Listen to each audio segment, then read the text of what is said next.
지난 주일이 부활주일이었습니다.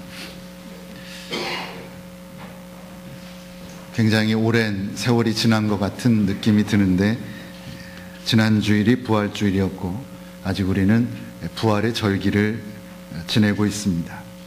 지난 주일에 우리 베델 공동체에게 있어서 부활의 의미는 변화다라고 말씀을 드렸습니다. 2000년 전에 주님의 제자들이 부활의 주님을 만나고 변화된 것처럼 우리도 변화되어야 한다라는 말씀을 드렸습니다. 오늘도 변화라고 하는 그 문제를 놓고 함께 고민해 보려고 합니다. 엠마오로 가던 두 제자의 이야기를 살펴보면서 우리를 향한 하나님의 뜻을 헤아려 볼 수 있기를 원합니다. 어둠이 밀려오는 황혼역입니다. 슬픈 표정의 두 남자가 힘없이 터벅터벅 걷고 있습니다. 누군가 봤더니 예수님을 따르던 제자들 중에 두 사람입니다. 한 사람은 글로바라고 했고 한 사람이 누구인지는 성경이 밝히고 있지 않습니다. 자, 이 두 제자의 마음속에 있는 것은 무엇입니까? 그들의 마음을 들여다보니 마음속에는 걱정과 근심과 체념과 절망이 가득했습니다. 그런 감정들이었습니다. 그러면 예수님을 따르던 제자들이 그토록 낙심한 이유는 무엇입니까? 예수님이 돌아가셨기 때문입니다. 그들의 희망이었던 주님이 죄인들이 죽는 십자가에서 비참하게 돌아가셨기 때문입니다. 말하자면 그들의 절망은 십자가로 인한 절망입니다. 그러나 그것은 피상적인 이유입니다. 걱정하고 근심하고 체념하고 절망하는 본질적인 이유가 따로 있습니다. 그들이 왜 체념하고 왜 절망했습니까? 그들에게 믿음이 없었기 때문입니다. 주님의 약속에 대한 믿음이 없었기 때문입니다. 내가 십자가에서 죽임을 당할 것이지만 사흘 만에 다시 살아날 것이라고 주님이 누누이 말씀하셨는데, 약속하셨는데 그 말씀이, 그 약속의 말씀이 이미 그들의 뇌리에선 사라져 버렸기 때문입니다. 그들의 선배들이 가졌던 믿음이, 그들의 선배들이 했던 믿음의 체험이 아직 그들에게는 이루어지지 않았고, 그런 까닭에 그들은 낙심하고 체념하고 절망한 것입니다. 이것이 당시 엠마오로 가던 두 제자들의 마음의 상태입니다. 그런데 우리 뒤에 부분 오늘 읽었는데, 오늘 본문은 그 두 제자의 체념과 절망이 희망으로 바뀌었음을 보여줍니다.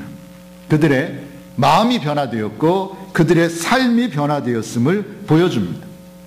어떻게 된 것입니까? 어떻게 해서 그들이 변화되었습니까? 마찬가지입니다. 그들도 주님을 만났기 때문입니다. 어떤 주님입니까? 부활하신 주님을 만났기 때문입니다. 그리고 부활하신 주님이 지금도 나와 함께 하신다는 사실을 깨달았기 때문입니다. 체험했기 때문입니다. 그런데 성경에 보면 처음에는 그들이 부활하신 주님과 길을 함께 걸으면서도 그분이 부활하신 주님이라는 사실을 깨닫지 못했다고 성경은 말씀합니다. 주님이 함께 하시는데, 부활하신 주님이 나를 찾아오셨는데, 그리고 나와 함께 걷고 있는데, 내가 대화하고 있는데, 그럼에도 불구하고 그들은 깨닫지 못했습니다. 15절과 16절에 보면 저희가 서로 이야기하며 문의할 때 예수께서 가까이 이르러 저희와 동행하시나 저희의 눈이 가리워져서 그인 줄 알아보지 못하거늘 이라고 말씀합니다. 무슨 이야기입니까? 주님이, 우리도 마찬가지입니다. 주님이 지금 바로 내 곁에 계셔도 내가 내 마음의 문을 닫고 눈을 감아버리면 결코 느낄 수 없고 볼 수 없다는 것입니다. 주님이 아무리 내 마음 문을 두드리셔도 내 마음이 인간적인 생각, 세상적인 생각으로 가득 차 있으면 바로 옆에 계신 주님조차 느낄 수가 없다는 것입니다.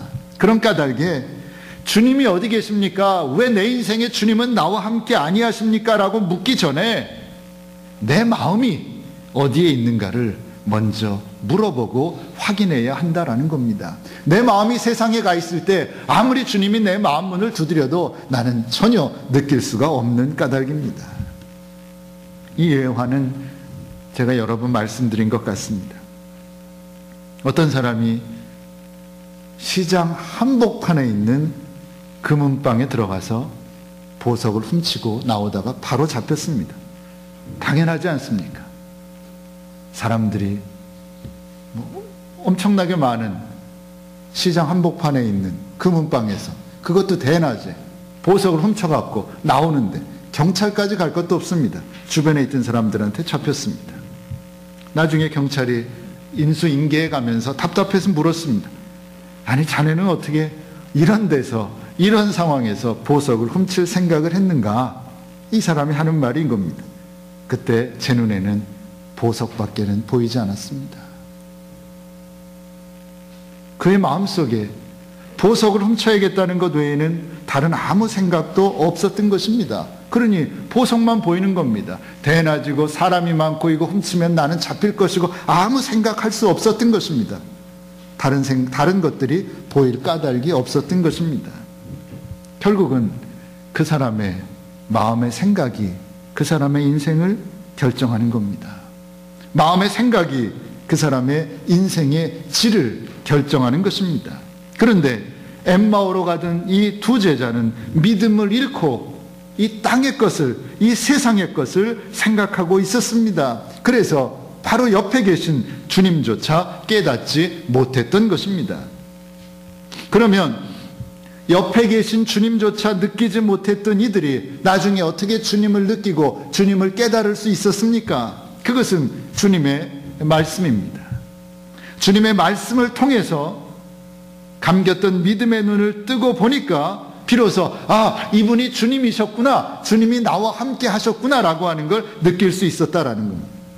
말씀을 통해서 정신을 차리고 나니까 세상적으로 가득했던 내 마음의 것들에서 세상적인 것을 다 꺼내고 보니까 비로소 부활하신 주님이 나와 함께 하심이 느껴지더라는 것입니다. 그 주님은 여전히 나와 동행하고 계시다라고 하는 사실이 믿어지더라는 것입니다. 그리고 나니까 그의 삶이 변화되었다라는 것이 오늘 본문의 내용입니다. 어떻게 변화되었습니까? 33절에 보면 곧 그 시로 일어나 예루살렘에 돌아가라고 말씀했습니다. 돌아갔다라는 거죠. 그들은 가던 발걸음을 돌렸습니다. 체념 가운데 예루살렘을 등 뒤에 두고 예루살렘을 떠나서 엠마오로 가던 사람들이 부활하신 주님을 만나고서는 돌아서서 다시 예루살렘으로 들어갔다라는 겁니다. 예루살렘으로 돌아가서 부활하신 주님을 증거하기 시작했습니다. 이들 역시 부활하신 주님을 만나고 나서 부활의 증인으로 변화된 것입니다.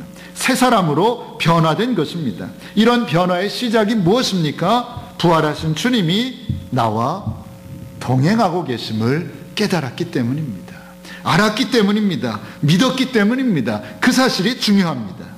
언제 어디서나 나와 함께 하시는, 나와 동행하시는 주님을 깨닫고 느끼고 사는 것이 중요하다는 말씀입니다.